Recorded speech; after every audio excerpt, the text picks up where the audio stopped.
Como les decía, mi nombre es Florian Rotar, soy residente del último año de Urología del Complejo y hoy vamos a tratar el tema denominado los acompañantes del uroterial o el carcinoma uroterial.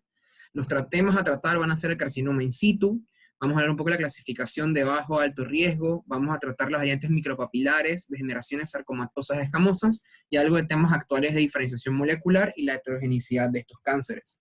Como habíamos dicho, de todas las neoplasias uroteriales o vesicales, el 90% son de variante uroterial. Un 10%, una décima parte, son las variantes no uroteriales. El 80% o el 72% global van a ser no musculoinvasoras al momento del diagnóstico, y el 66.9% van a ser neoplasias de bajo grado. Esto se va a ir clasificando, y en base al estadiaje también tenemos la sobrevida de los 5 años, donde para los no musculoinvasivos tenemos una sobrevida global a los 5 años mayor al 80%, y cuando son musculoinvasores las mismas van a estar rondando el 60%. El problema con el cáncer vesical es que tiene una recurrencia bastante alta. Al año puede variar desde el 15 a un 70%, y hay una progresión de un no invasor a un invasor a un alto grado que va a rondar hasta el 40%. Ya se había tocado esta parte, que era clasificación TNM, nada más para recordar que también se puede clasificar en base a la TNM, y también tenemos otra clasificación, que es basada en los grados del tumor, en histología, una clasificación del 73, de la Organización Mundial de la Salud, que se actualizó en el 2004, donde se cambian los 3 grados, ahora a un grado alto, un grado bajo, y un grado que es una neoplasia papilar de bajo potencial maligno, donde vemos que la mayoría de los que eran grado 1 van a pasar a las neoplasias uroteriales de bajo potencial maligno, y las de bajo grado, las actuales de bajo grado, recibieron a la mayoría de los grados 2 previos y una minoría de los grados 1. Entonces vemos que tenemos 4 maneras diferentes de clasificar el carcinoma vesical: el TNM, el grado, el estadio, la invasión. Una por sí misma no da el pronóstico, que sería el grado, pero te ayuda en combinación con las demás a valorar los riesgos.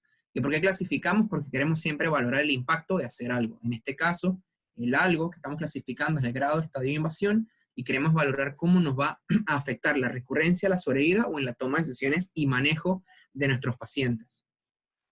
Cuando hacen estas clasificaciones, ellos hacen una aclaración, porque hay lesiones planas. Las lesiones planas pueden ser no malignas o malignas. Las malignas son los carcinomas in situ, que es una lesión plana, no invasora, pero una lesión de alto grado. Y el diagnóstico no se puede realizar si no hay una biopsia, porque se parece mucho a reacciones inflamatorias. Es por eso que se han hecho estudios donde se usan diferentes tipos de luz o apoyos diagnósticos durante la citoscopía para poder observar mejor estas lesiones, poderlas biopsiar. Y van a ver por qué. Por ejemplo, usar luces de anchos de banda diferentes y diagnósticos fotodinámicos te aumenta la sensibilidad en un 46%, llevándote en un aumento de tu valor predictivo positivo, pero no te afecta la especificidad. Y este carcinoma in situ, ya que diagnosticamos el carcinoma in situ, porque lo vimos con esta metodología, tomamos una biopsia, nos dicen carcinoma in situ, podemos clasificarlo como primario cuando es aislado y en un paciente que no tiene ningún tipo de historia previa o coexistencia con ninguna otra tumor vesical. Es secundario cuando lo diagnosticas en el seguimiento de un paciente que trataste previamente por un tumor vesical que no era in situ, y es concurrente cuando este carcinoma in situ está presente con un tumor uroterial de vejiga. El problema con el carcinoma in situ es que la concordancia de los patólogos al momento de informarlo es de un 70 a un 78%. Significa que tenemos hasta un 20 o un 30% de carcinomas in situ clasificados como neoplasias de bajo potencial, y se nos escapan estos pacientes. Y estos pacientes que se escapan, muchas veces cuando se sacan los estudios prospectivos, nos van a alterar lo que son los valores de sobrevida, de recurrencia y manejo. Pero bueno, el carcinoma in situ presenta una recurrencia de hasta el 90% en las piezas cuando se encuentran. Sin tratamiento, el 54%, la mitad, progresa a una enfermedad musculoinvasiva prontamente. Después de la RTU, se recomienda darle BCG, pero el 15% de los pacientes que usaron BCG discontinúan el tratamiento. Entonces, ¿qué ocurre? Esos pacientes listos de BCG, nada más el 39% tiene respuesta cuando son concurrentes, el 65% cuando son primarios, y cuando hagas un segundo curso, nada más la mitad va a responder. El que completa la BCG, una quinta parte va a progresar a un carcinoma musculoinvasor. Y entonces hay un porcentaje de pacientes que no respondieron a la BCG, y de ellos, 2/3 partes van a ser un musculoinvasor. De ahí por eso la importancia del mismo. Entonces, el impacto del carcinoma in situ concomitante en la cistectomía sobre la mortalidad. Esto es un metaanálisis, 23 estudios, 20.000 pacientes, donde buscaban ver el impacto del carcinoma in situ, que en aquel momento se hablaba de que es controversial. El carcinoma in situ concomitante en la enfermedad de T0 a T4 te aumenta el riesgo de una invasión uretral, hasta 4.5 veces. Y el mismo no te va a afectar ni la mortalidad global, ni la mortalidad de cáncer específica, ni la recurrencia libre de enfermedad, cuando es enfermedad de PT0 a PT4. Pero cuando lo subestadificas en órganos confinados, enfermedades localizadas, empieza a tomar fuerza y poder, porque te aumenta la mortalidad de cáncer específica hasta 1.5 veces y te reduce la recurrencia libre de enfermedad. Y esto sí es estadísticamente significativo. Entonces es importante cuando tienes enfermedades órgano confinadas poder diagnosticar, poder buscar esto y que el patólogo te la describa.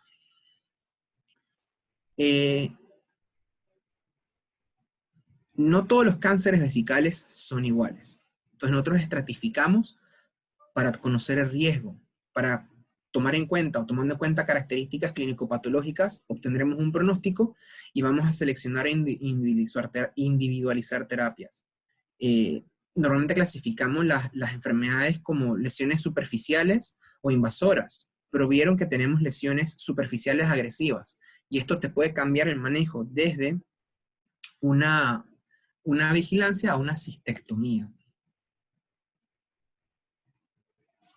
Y entonces la Asociación Europea de Cáncer, el EORTC, empieza a sacar tablas de riesgo, donde agarraron 2.500 pacientes de carcinoma urotelial superficial y trataron de hacer un sistema de puntaje, que pueden ver acá, donde toman en cuenta el tamaño de la lesión, número de tumores, recurrencias, T, si hay carcinoma in situ y los grados, y en base a esto trataron de ver o poder predecir qué porcentaje de los pacientes van a recurrir a un año y cuáles van a progresar a un año y a 5 años. Los factores más relevantes para la recurrencia son el número de tumores, el tamaño del tumor, que en este caso el corte es 3 centímetros, y la tasa de recurrencias previas, si tuvo recurrencia o no.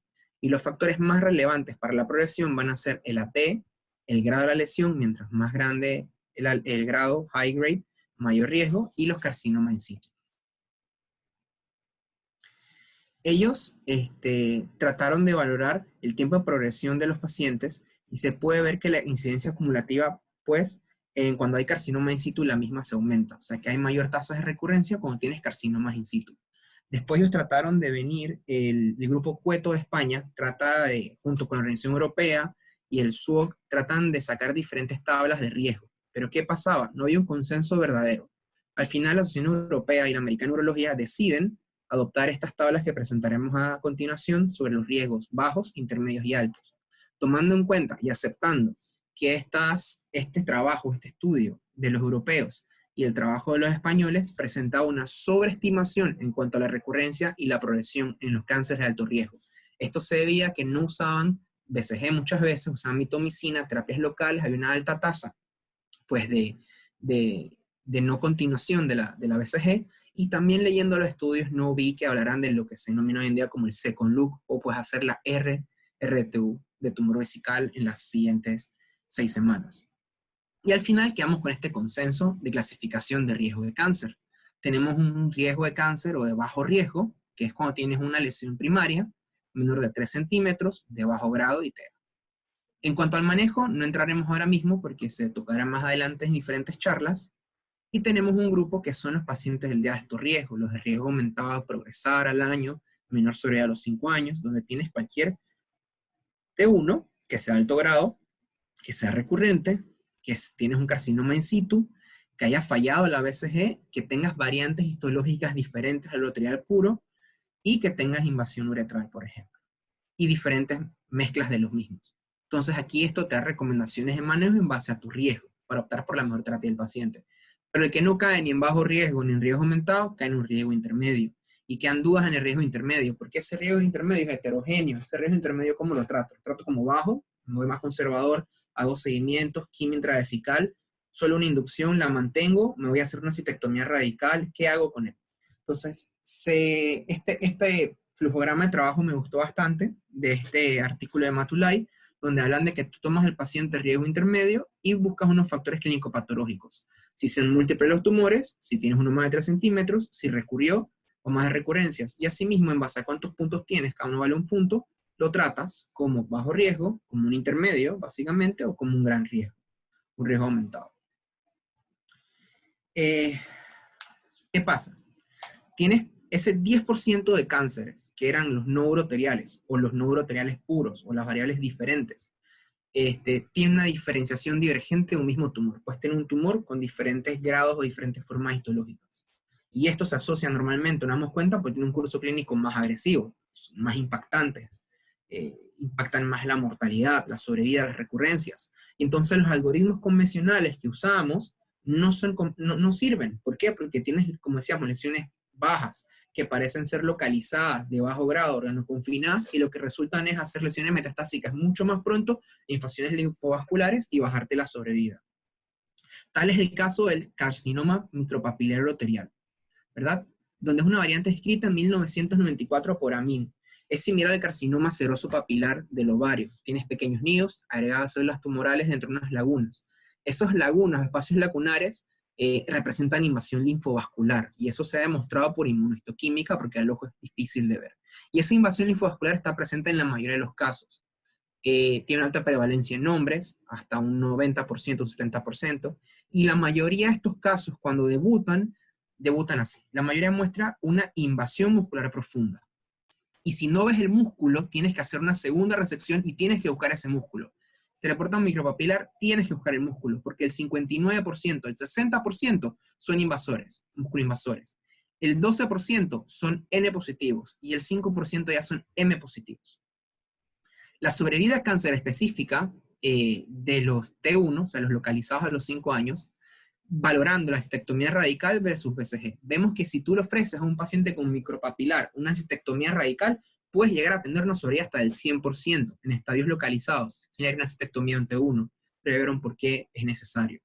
Y la RTU con bacilo te da una sobrevida a los 5 años hasta un 85%. Dando bacilo, dando inmunoterapia intravesical, tienes recurrencias hasta el 75%. Y tienes progresiones también hasta el 75%. Esto en un cáncer localizado, no músculo invasor, que no pensaría que es de bajo riesgo, y resulta ser de alto riesgo. Ok, ¿y qué pasa si le das quimioterapia neoadyuvante a esa cistectomía para este micropapilar? Pues vas a ver que puedes tener tasas de YPT0 hasta un 50%, y van a variar en base a lo que era el paciente antes. Por ejemplo, si tenías aquí son T2 a 4, N0, N1, eran grados muy heterogéneos, difíciles de realizar estadios de subgrupo, pero lo que sí importa acá es cuando tienes hasta un N3, vemos cómo te va, pues, a aumentar las respuestas. Y esto es en musculoinvasores, o sea que tienes que darles neoadyuvancia a estos pacientes. Queda la pregunta de cómo me impactaría la quimioterapia neoadyuvante versus una cistectomía radical sin quimioterapia neoadyuvante. Y los estudios demuestran que no habría cambios en la sobrevida global, no habría cambios en la sobrevida cáncer específica, ni tu riesgo de progresión de enfermedad. Pero esto está raro, ¿no? Porque si tengo respuestas de YPT0 hasta un 50% debería tener impacto a futuro. Pero la verdad es que la estadística, la revisión sistemática no lo demuestra. Entonces va a ser cistectomía temprana. Había preguntas también, dije, ok, ¿y qué porcentaje de micropapilar en el tumor me va a afectar? Pues hay muchos cortes. Hay cortes europeos, hay cortes franceses que hablan de un 15, un 5, un 25%. Haciendo un pool, o sea, una sumatoria de ensayos clínicos, tampoco hay diferencia. Si tienes micropapilar, tienes micropapilar.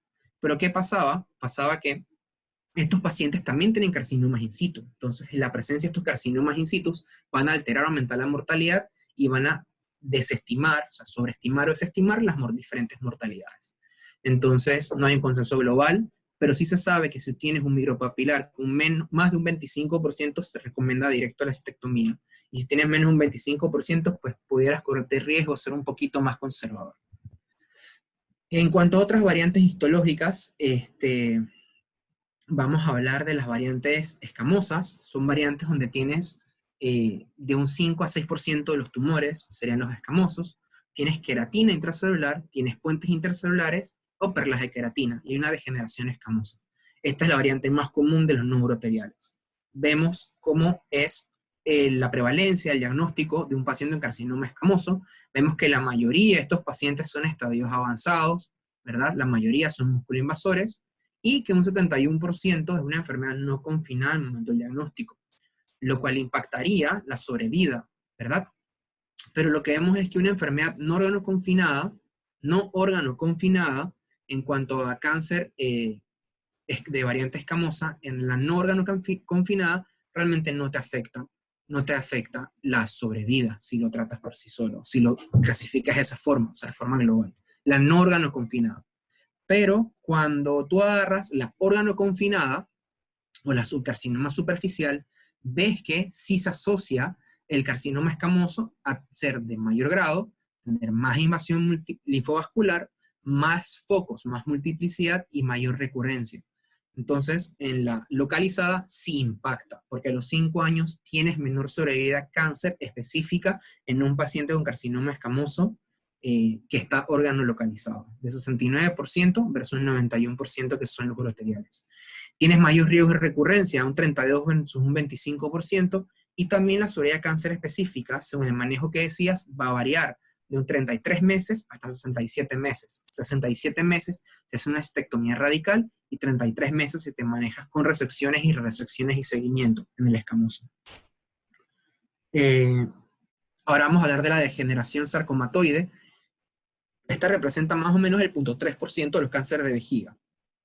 Cuando se hace este estudio, o este análisis, en 2016, se describía, ellos lo mencionan en la introducción, de que nada más había 100 casos descritos en la literatura, o sea, que no había mucha información, quedan muchas dudas. Sí se sabe que un factor de riesgo escrito es haber recibido radioterapia o tratamiento con ciclofosfamida, y tener una degeneración sarcomatoide te propone un estadio avanzado del diagnóstico con una caída importante de la sobrevida. Y la cistectomía temprana, con o sin quimioterapia no adyuvante, sería tu mejor arma de ataque. La sobrevida global desde el diagnóstico. Entonces, hacen este estudio para valorar la sobrevida global del diagnóstico como objetivo primario y como secundario ver cuáles son los patrones de tratamiento. Como entenderán, como es una enfermedad muy rara, hay pocos casos y ellos trataron pues de sacar provecho de ello. Vemos que la prevalencia de las generaciones sarcomatoides, vemos que el 42% son T2 y la sobrevida media en base al estadio clínico T va a ser más de 43 meses para los T1, 17 meses para el T2, 9 meses para los T3, T4. Y en este caso, si tienes nódulos, es 6 meses, y estás metastásico, es 3 meses. Entonces, empezaron a evaluar los manejos de estos pacientes. Hicieron terapias de preservación vesical, más terapias multimodales que eran quimioterapia y radioterapia, y se vio que no impactaban para nada la sobrevida, que lo único que impactó la sobrevida en los pacientes de generación sarcomatoide era la cistectomía radical. Y vieron que tanto la cistectomía radical sola como la que presentaba manejo multimodal tenían la mejor expectativa de vida a los 2 años, una sobrevida promedio de los 2 años. Entonces, agarran un análisis de su grupo y dicen, vamos a ver de esos pacientes que agrupamos en terapia multimodal, ¿a quién le da mejor? ¿Al que le hago solo cistectomía? ¿Al que le hago cistectomía y le doy quimioterapia no adyuvante? ¿O al que le doy quimioterapia adyuvante? Y vemos que la tasa de YPT0 es nada más del 13% en estos pacientes, y que no hubo diferencias si este paciente con degeneración sarcomatoide, tú le haces una cistectomía temprana y luego le das adyuvancia, o si le haces neoadyuvancia y lo haces la cistectomía. Pero lo que sí se ve es que cuando haces cistectomía con neoadyuvancia, tienes la mejor sobrevida de los 5 años, y que la misma ni siquiera se llegó al promedio en este estudio. Entonces, a pesar de que no tengas poder estadístico para demostrarlo, sí puedes ver que tienes una tendencia. Y eso es porque tienes un bajo número de pacientes. O sea que sería mi adyuvancia. La parte más complicada de la charla, la que más me costó, era hablar un poco de la evolución del cáncer vesical en cuanto a la genómica. La verdad es que la genómica, la proteómica, la evolución del DNA, ARN me resultan sumamente difíciles, sumamente complicados, pero vamos a tratar de resumirlo un poco. Al principio solamente teníamos la histología. Y según la histología, pues nosotros evaluamos los cánceres en base a si invadían o no, o sea, músculo invasor, no músculo invasor. Y además de eso, veíamos si se parecía a otro cáncer o no, y tratamos de asociar poco a poco a otras enfermedades. Luego vemos que había hiperplasias epiteliales y había displasias, y había carcinomas in situ y otros patrones invasivos o diferentes. Y luego llegó la era de la genómica, donde empieza el PCR y demás cosas, por allá por los años 80, 90 y 2000, y se empiezan a hacer secuenciaciones genéticas. Y a forma de resumen, porque esto que hablo ahora mismo es nada más a forma de resumen, se ve que básicamente hay dos o 3 días para el cáncer vesical.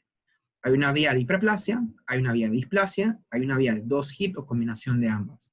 Lo que habremos es que la vía de la hiperplasia sin displasia es la que se asocia principalmente a los carcinomas de bajo grado, o los de bajo riesgo, por así decirlo. Y se asocian en primera instancia a lesiones del brazo corto del cromosoma 9, y que después puede haber otra lesión de los 2 golpes, con lesiones a el 11P, 1Q y otro montón de genes, y esto va a llevar entonces a además de una hiperplasia, tendrás una displasia, y llevas a los carcinomas de alto grado papilares. La otra vía que tendrías en estos casos sería la vía de la displasia, con mutaciones también del brazo corto, que lleva al gen RB1, se pierde ese gen supresor, hace los carcinomas in situ, y tiene los demás carcinomas invasores metastásicos, ¿verdad? Con otro grupo de genes tomados. Entonces vimos la evolución. Desde que se descubrió esta parte, se empezó a agrupar y tratar de clasificar el carcinoma vesical, porque lo que pasa es que uno de los cánceres con mayor heterogeneidad y mayor grado de mutaciones. Diferentes grupos. El grupo de la Universidad de North Carolina, la Universidad de Curie, el MD Anderson, Lund, TGA y un montón. Se generan muchos grupos y muchas clasificaciones tratando de agrupar los genes y pues lo que saben los cánceres. Y básicamente se llega a 3, o a 2 grandes grupos, los luminales y los basales. Entonces, resumiendo, la biología molecular es complicada, pero es el futuro, o sea que hay que prestarle atención. Los carcinomas musculoinvasores son de los que tienen mayor número de mutaciones, muchas vías celulares y mucha heterogeneidad. Entonces la pregunta que nos hacemos, ¿qué paciente tiene más probabilidad de beneficiarse de una quimioterapia no adyuvante antes de la cirugía, o quién va a responder a inmunoterapia sobre quimioterapia convencional? Y esto se ve en estas variantes, los basales o parecidos a basales, con aumento del KRT5, KRT14, bajo FOXA y GATA3, son cánceres más agresivos, son más prevalentes al momento del diagnóstico, pero como verán más adelante, les va mejor y tenemos armas terapéuticas eficaces para atacarlos, que va a ser la siguiente diapositiva. Y la otra variable serían los luminales, con los KRT, los GATA y demás, son agresivos también, pero estos tienen poca respuesta a quimioterapia. Entonces, esta es la gráfica que mejor resume para mí esto. Los clasificas en luminales, en basales escamosos y los neuronales. Los neuronales responderían a topósidos, a fosfamidas, con cisplatino y quimio adyuvante. Tienen sobreexpresión de estos celes que están acá y se afectan estos ciclos de supresión de cáncer y demás. Tienes los basales escamosos, que son teóricamente más prevalentes en mujeres, la diferenciación escamosa, tienes marcadores de queratina, tienes una alta cantidad de inmunomarcadores, una alta presentación de antígenos, y estos son pacientes que si tienes el PDL1 les iría bien con tratamientos, medicamentos del PDL1, y también te respondería a quimioterapia no adyuvante de cisplatina. Luego tienes la variante luminal. La luminal la tienes como luminal papilar, luminal infiltrativa y luminal. La luminal pura, pues es la que todavía no tenemos muchas herramientas para atacarla. La luminal papilar es la que expresa un factor de crecimiento fibroblastos donde están desarrollándose inhibidores, tiene baja probabilidad de respuesta a la quimioterapia, pero por suerte son cánceres que se mantienen como bajo grado y no tienden a invadir tanto. Y los luminales infiltrativos son estos que están acá, estos géneros, tienen marcadores miofibroblastos, alteración del P53, la familia, y responden a inmunoterapia, pero tienen mala respuesta a la quimioterapia. Otra forma de verlo, este fue otro artículo interesante donde agarraban y clasificaban básicamente el no invasor, hacían un corte, no invasor versus invasor, y valoraban progresión. Entonces vieron que hay un grupo de genes que se llama APOVEC, que estaba en el 67% de los carcinomas invasivos, pero cuando ellos aparecían, los pacientes con carcinoma invasivo, cuando era por progresión y evolución, doblaba la sobrevida en estos pacientes. O sea que se asocia a una enfermedad más mala, pero que vives más. Tienes este grupo de genes, los ERCC2 y la mutación MUT4, que están asociados a una mayor sobrevida. Como habíamos hablado, las lesiones del 9Q, el cromosoma 9, y el PIK3 van a responder a terapia de mTOR. Estos son los famosos cánceres teóricamente de bajo riesgo, que después hacen un segundo hit y se vuelven invasores como los T2 y demás. Y el factor de crecimiento fibroblástico 3, que tiene que ver con los de bajo grado. Ahora, no todos los carcinomas uroteriales existen en su forma pura. Eso es, diría yo, lo básico. Y por eso la charla se llama los acompañantes del uroterial. En cuanto a la clasificación, tenemos TNM, invasión muscular, grado histológico, riesgo. Y todo esto se usa para tratar de llegar a un pronóstico y una medicina a la medida para el paciente. Los carcinomas in situ son lesiones no infiltrantes, pero muy agresivas, con un alto riesgo de progresión, una mortalidad de cáncer específica importante en las lesiones organoconfinadas, con una alta recurrencia y una invasión uretral, o sea, que meritarían un manejo mucho más agresivo del inicio. En cuanto a riesgo, tienes los de riesgo bajo, que tratarías pues con resecciones y quimioterapia, tienes los de riesgo alto, que serían resecciones, inmunoterapia versus tectomía radical, basándote en lo que encuentres, y los intermedios, que tienes que aplicar ese algoritmo de estratificación para decir cómo te vas a manejar y siempre conversar con el paciente y explicar los riesgos y beneficios de todo lo que se vaya a hacer. El micropapilar, que tiene características clínico-patológicas mucho más adversas, y hablábamos de que cuando tiene más de 25% de micropapilar, progresan a pesar de la BCG, ¿verdad? Y la neoadyuvancia o ostectomía radical son bastante parecidas, pero la neoadyuvancia sí te baja el PTY0 hasta la mitad. Y el porcentaje de micropapilar, como decíamos, no impacta, pero eso todavía está en veremos. La degeneración escamosa es una enfermedad no local, la enfermedad no local tiene igual sobrevida casi como se trate, ¿verdad? La enfermedad localizada tiene más recurrencia, tiene menos sobrevida de cáncer específica, y la estectomía deberías hacerla apenas te recurra, no la sigas tratando con resecciones. Es más, se recomienda una estectomía temprana también. La degeneración sarcomatosa, sumamente rara, sumamente agresiva. Cistectomía radical con adyuvancia te promete la mejor sobrevida a los 5 años. La heterogenicidad de diferenciación molecular, básicamente los basales escamosos, responden a cisplatinos o PDL1, los neuronales, que te responden a toposios, fosfamida y cisplatin, o fosfamida con cisplatinos, y los luminales, que tienen baja respuesta a platinos, pero te responderían a inmunoterapia. Entonces ya con esto terminaríamos la conferencia.